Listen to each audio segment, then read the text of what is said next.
Okay, maybe I'll start with a question. Is that really important to learn bar chords? Yes, for guitar players, very important, because bar chords, they give you the full sounding voicing of the particular chord, and they are really fun to play. So as I said in the previous lesson, let us start with the E-shaped bar chord. Now the E-shaped bar chord is based on the factor that we play the E chord.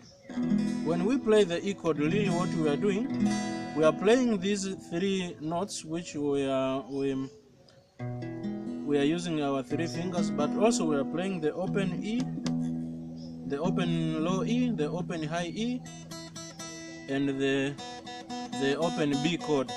Now if we move it one step, a half a step, we can't play again like this.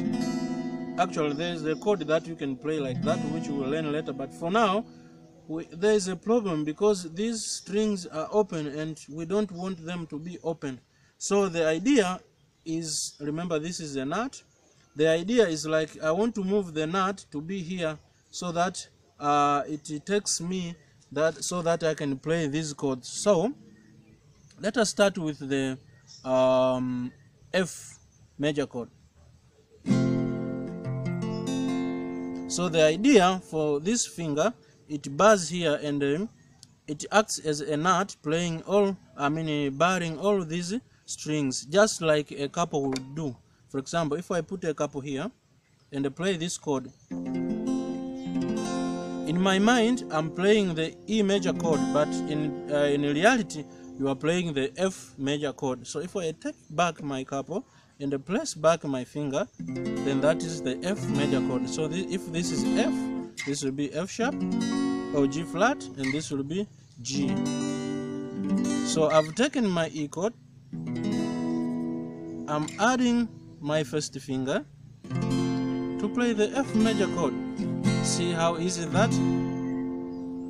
Okay, now after we understand that concept, let us move it further. So if we have F, we have G, we have A, we have B, we have C, we have D, and we have another E here, another octave. So that's how it works. But let us go to the technicality of how to play this bar chord again. So as I said, if we are playing the G major chord, bar chord, you have to make sure once you bar this finger, it is not on the fret like this. No, it has to be just before the fret, somewhere here, like this. If you place it a bit far, you see, it doesn't ring well. So, and if you are, you have to experiment yourself, because sometimes if you play it like this, you see, you have to make sure that it makes all these strings touch the fret here.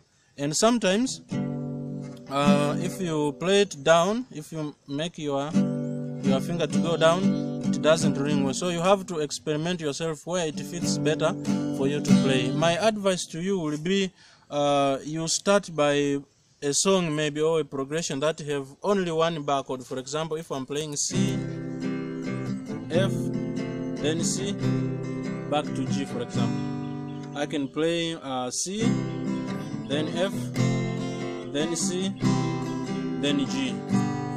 So if you exercise that one for some time, it will become easier for you to play those bar chords compared to when you play bar chords like 2 or 3 consecutive. For example, if I play C, F, and G, back to F, back to C.